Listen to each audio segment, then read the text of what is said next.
I live with my family here in Spokane, Washington. One Friday after school, my dad picks me and my little brother up and tells me when we have to head over to the Sprague Walmart to pick up a few odds and ends for the following week.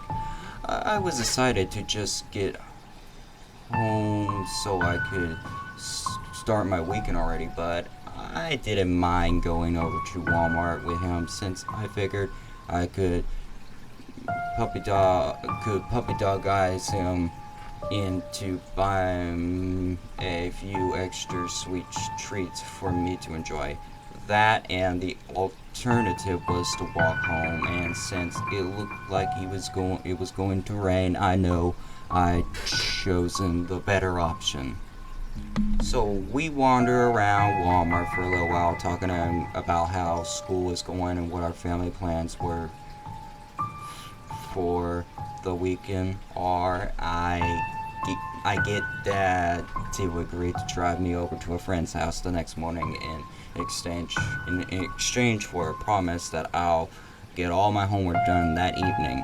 And at a small price pay, since there's no way I'd be able to get over there on my own since she lives on the other side of town. So we get checked out, wheel the stuff out to the car, load up into the trunk, and then get ready to leave. But while we're driving out of the parking lot, a woman just sort of appears from nowhere and stands in front of Dad's car. She's wearing a red and black snapback with red hair falling out from under it and a t-shirt that says love on it with the O stylized as a heart.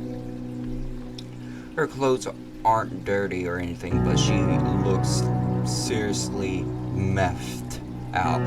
What few teeth were still in her mouth were all yellow and rotten, and her eyes were just like faded, like there was just nothing behind them. No thought or reason whatsoever. Then she starts saying, "This is my car," pointing down at the hood like, "How did you get my car?" At first, my dad is fairly polite with her, but I can tell he's in no mood for messing around. He's all like, "Nah, lady, this ain't your car. And sorry, there must be some mistake. Can you please move out of the street? Thank you." And I can tell from the tone of his voice that he's about to get real mad with this lady real fast, but she won't move. She just stands there blocking our car and says, "This is my car," over and over again. That's when my dad turns to me in the back seat and asks if my phone has battery. I tell him yeah, and he tells me to start recording what's happening in case we need evidence to show the cops. My dad seems to give the lady one last chance to get out of the way. Then she loses her, then just loses his temper completely and starts barking at her like, "Get your ass out of the way." The meth head in front of our car then starts acting like she's the victim in the situation, saying stuff like, "I just want to talk. I don't want violence, but I need to know how you got my car." Dad starts screaming at her again to get the hell out of the way, and eventually she does, and we drive along thinking the whole thing is over and she was just some crazy drug out meth head with delusions, but the situation doesn't end there. We get to a set of traffic lights further on down the road, and someone else then steps in front of the car. This time it's a guy wearing a dark jacket with short hair and a mustache. Like, each of these scumbags look like they could have been paid extras on Breaking Bad, and he's putting on a similar act to the methed up lady who managed to catch up to us by that point. He's all like, "Can you get out? This is my car." And that's about the time I realized this was just a straight up attempt to carjack us. He wasn't like, "Hey, this is my friend's car," or nothing like that. This was obviously some messed up plan they put together to coerce some naive stranger out of their car so they could just steal it. The guy in front then puts his hand in the inside of his pocket like he's about to get a gun out or something, but still he remains all calm, just talk to me, dude. This is my car. How did you get my car? Dad turns to my little brother Max and tells him to call 911. Max is shaking like a leaf, but he does as he is told, getting his phone out and dialing 911. While my dad is still telling this guy in front of us to get out of the way, but it's not just me and Max that are scared at this point. I can hear it in Dad's voice too, and that really, really got to me. My dad is tough, like, to me, he's the strongest man in the world, and up until that point, I never heard his voice go like, it's something like that. It's something that I don't forget. I'll never forget. As soon as Max has the 911 dispatcher on the line, Dad takes the phone off of him and starts explaining the situation to the person on the other end. As he's doing this, some guy with a beard, some sunglasses, and a blue hoodie then starts walking over to the driver's side. Dad tells Max to lock his door, but because he's on the phone and slightly panicking by this point, he forgets to lock his own side, so this blue guy actually managed to open Dad's door all calm and asks, "What are you doing? This is her car." While he points over to that meth head lady, Dad then replies all polite that this is not her car, and then tries to shut the door again. The guy flips and trying and failing to pry open the door again before Dad shuts it, screaming, "Get out of the car, get out of the car," while kicking the driver's side door. If they had just came up to try to carjack us, that would have been bad enough, but the mind games they were trying to play with us, that's what was really scary. Like, they expected us to just be like, "Oh, I'm sorry, I didn't realize this was a car that some meth head white trash gang could afford. We'll just get out and be on our way." God, it makes me so angry thinking about it now, but at the time, all I could do was just burst into tears as I filmed the whole thing. Right then, some other meth head appears at the passenger side where Max was sitting and starts banging on his side of the door too. Dad starts driving to drive around the gang that was now surrounding us, and the dark jacket guy then jumps on the hood of the car while another starts mashing a bicycle into the passenger side door. Dad then seizes the opportunity and drives off down the avenue with one of the meth heads lying on the hood. He's driving fairly slow, talking to the 911 dispatcher the whole time, careful not to drive too fast in case the guy falls off and we accidentally run over him. But the next thing I know is there's this big roar of an engine to our right hand side, and the guy in the blue hoodie is on a motorcycle revving the engine and preparing to give chase. He's pulling up alongside us every so often to shout, slow down, god damn it, let the guy off." And Dad realizes he's talking about the guy lying on the hood. Dad slows down for like 2 seconds, and the guy on the hood, who obviously realized what a stupid situation he got himself into, rolls off the hood and rolls over to the sidewalk to escape what could have amount to serious life-changing injuries. Not that he didn't deserve it. I just really didn't want to see my dad go to jail over something like that, when it most definitely was not his fault that this cycle was crazier despite enough to try to carjack. It is such a scary way. After that, the bike guys stopped following us and we got home safe without anyone actually getting hurt. I was still crying as we pulled up outside our house, and even Max was really shaken up when he is normally so cool and nonchalant about everything. But I wasn't crying out of fear anymore. It was just pure relief and gratitude that Dad had handled the situation so well. We all shrugged. We all hugged it out when we got inside with Mom all panicked and wanted to know why we were all upset. I'll always remember how Dad was like. I'm your father, and I will always protect you when I can. I don't think I've ever loved him as much as I did in that moment. I don't really want to go into detail about the interactions we had with the cops afterward, but they insisted it was all just a misunderstanding. But anyone who was there would know it was so much more sinister than that. Those dirty meth heads were trying anything they could to slow us down and get us out of our car so they could steal it. And the fact that no one was arrested for it is something else that fills me with anger, even today. But there is a kind of uplifting ending. Since Dad posted the video online, a few people have reached out and offered to fix some of the damage inflicted, which is nice. But it just reminds me, like, if it really was your car, why would you damage it like that just to get a person out? We know what happened today.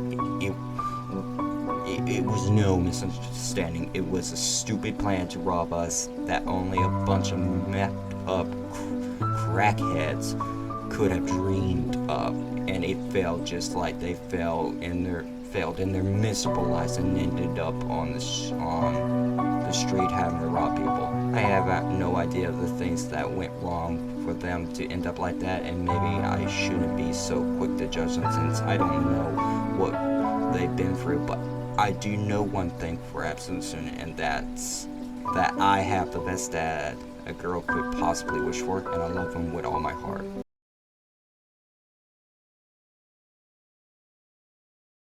I think the most dramatic thing that has happened to me is that time this creep tried to, I'll just explain it from the start. I was at Walmart with my mom and I really wanted to go buy some LOL dolls, but she was in line, so she couldn't go with me. I begged her to let me go by myself because you ain't so smart when you are 8. She let me reluctantly. I just want to say in advance that I don't blame her one bit for what happened. She is a good woman with a kind soul and trusted me enough to go by myself. She didn't make the same mistake again. I went to the toy section and was looking around for those LOL dolls when this guy, maybe in his mid-20s, asked from a distance if I was looking for Barbies and told me the aisle they were in. I was a little suspicious. I grew up hearing things on the news all the time since New Orleans isn't exactly the safest city, so I politely declined and went to where my toys were. I was choosing which one I wanted to get, taking my sweet time when I felt something raise my butt. I didn't think anything of it because I didn't even know the other roll of butts. Then I didn't see anything, so I assumed it was just my imagination. It happened again moments later, and I heard footsteps this time. I was starting to freak out internally, but my little dumb self just kept looking. The next time this guy didn't just slap my butt again, he came up to me and grabbed me a bit and started slowly lifting my skirt. I was at least wise enough to push him away and run as fast as I could to my mom. I didn't know what sex was though, so I was only a little shaken. When they started pressuring me for answers on what the guy looked like and stuff, is when I really started crying. I should mention, I hate being yelled at this time. The police had already came and were interrogating me, but I couldn't remember a thing. I felt like I was in trouble, and it just felt like my whole world was spinning. I've always been a good girl, so I wasn't used to being yelled at all. My dad came to the scene and started yelling at the suspect they were interviewing. I begged him to stop because I wasn't sure if he was the right guy, and he seemed innocent but matched the description I gave. He was taken away, and that's the last I heard of him. I hope it was the right guy. I know I got got away pretty lucky, but it's scary to think what could have happened if I didn't rub.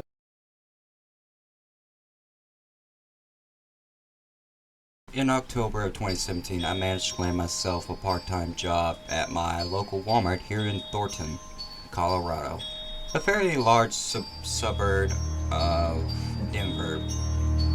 Brighton is many things close-knit only, but it's hardly the most exciting place in the world, and I think that's why Halloween is one of my favorite times of the year. We take the holiday pretty seriously, so the anticipation and build up to the spookiest night in the calendar is something I really look forward to. The majority of work at Walmart during that time of the year involves sorting and arranging displays for all the novelty Halloween products that are stocked during October. It was hard work, sure, but getting to mess around with all kinds of mask costume and ghoulish accessories was actually really fun. Even if it did cause our grumpy old supervisor to glare at us down the aisles. Halloween came and went, but I found myself kind of enjoying working at Walmart. I know that sounds crazy, the customers can be awful and the hours are pretty long, but I had grown close to my co-workers. There were even one or two that I would go so far as to call friends. So naturally, when one of the store managers asked if I wanted to extend my contract into the new year, I jumped at the chance. It would be one of the biggest mistakes of my life so far. The morning of November 1st, 2017 was a great one. One of those mornings where the world couldn't be any less inviting. All I wanted to do was crawl back into bed and sleep away the day, but still, I dragged myself into the shower, washing away the cobwebs and preparing to face the day. I was due on from 10:30 until 6:30 that evening. I hated that the longer weekday shifts they had a tendency to drag. But the thought of getting a cup of coffee from my coworker there's who happened to make the best flat white this side of the Rockies spurred me on to make it to work on time. I was right, the day dragged on so bad I thought I was going to go crazy. The part-time weekend shifts were busy, but at least the activity made the time fly, spending hours at a time counting endless boxes of merchandise as part of some pointless make-work stock take is enough to make your brain congeal. By the time 6 p.m. rolled around, I was about ready to give up. With so little time left on the clock, I found myself watching the minutes roll by, wandering around the store and pretending to look busy. I saw my friend Miguel hanging around near the front desk and struck up a casual conversation with him in an effort to kill another few minutes. That's when I saw him. I like to think I'm not an overly judgmental person, but this guy gave me the creeps right away. He was dressed pretty normally, black leather jacket and reddish shirt, but it was the man's face that drew my eyes away from Miguel and caused a nervous feeling to run through me. He was pale, almost sickly looking. His cheeks were gaunt, his eyes rigged by black circles sunken back into the sockets. It looked like a skull with nothing but a thin layer of flesh to disguise it. Miguel must have noticed the look on my face because he too turned to look. I suppose it was for the best that I reacted the way to seeing him. I think it might have saved both our lives. When I look back on it now, it's like time kind of slowed down for a few moments. I know that's like a super cliche thing you only find in movies, but now I think there's a kind of truth in it. I remember every little moment, every little detail of those few seconds. The way his jacket, a few sizes too big for him, looked almost silly as he reached into the inside pocket. The way the polished metal of his handgun seemed to glint in the bright, artificial lighting of the store. I watched as the man looked around for a second or two, scanning the shop for his first victim before he raised the pistol and fired. I was completely and utterly horrified. I would come to understand that there are three common reactions that no one ever seems to talk about. Total shutdown. Unfortunately, that's what I experienced as the deafening bang of the first pistol shot echoed around the building, and an unsuspecting customer collapsed to the floor. The older man dragged his shopping cart down with him, the contents spilling out as he lay bleeding on the ground. I couldn't move. I was just frozen to the spot. I had never seen anyone shot and only ever heard a gun fire like once or twice. I felt myself trembling, but for the life of me, I couldn't bring myself to flee the horrific scene of violence unfolding before us. Thankfully, Miguel did not have the same reaction. He grabbed me by the arm so hard it left a bruise and dragged me behind a display of kitchen appliances to take cover from the shooter. All I could do was hang on to him and pray that the shots would stop, but they didn't. Over and over again, the skull-faced man fired at staff and customers alike. I remember hearing this horrible cracking sound like right next to us as we crouched behind the heavy appliances. I would later learn that this was the sound of the high-speed pieces of lead breaking the sound barrier as they traveled within a few inches of us. Just the thought makes me feel sick even today. Suddenly Miguel was pulling me by the arm again as we rushed towards one of the emergency exits that lined the shop floor. Shots were still ringing out as Miguel crashed into the metal bar that opens the door. The pop, pop, pop of bullets still heard as we spilled out into the freezing Colorado night before us.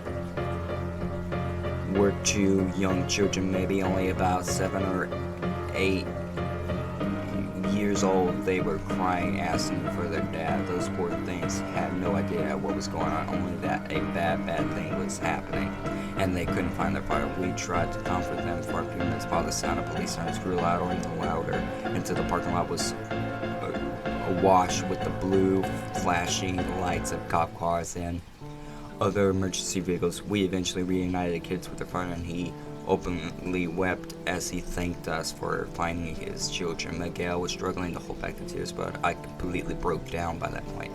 Many people had, in the aftermath of the shooting, a 48-year-old man named Scott Ostrom was arrested and charged with 3 counts of first-degree murder. Ostrom was handed down 3 life sentences for the 3 people he shot and killed, plus another 48 years for the other victims that were lucky enough to have survived his bullets. During the sentencing, the presiding judge said that the killer had a black and malignant heart, fatally bent on spreading fear, misery, and death. It was also brought up that Ostrom's sister said that he had never been the same since trying LSD in the 80s. No other motives were given for his crimes. I quit my job at the Walmart and went to therapy for a while after the shootings. I felt a lot of survivor's guilt at first, wondering why Ostrom didn't choose me for his victim, why those other people had to suffer the way they did while people like me got to walk away unscathed. But I mostly just thank God that Miguel was there to save me. Life is a very precious, fragile thing that can be snuffed out in an instant. So I'll try to live as full a life as I can, if only for the people who innocently shot the day, unaware that they would never see their loved ones again.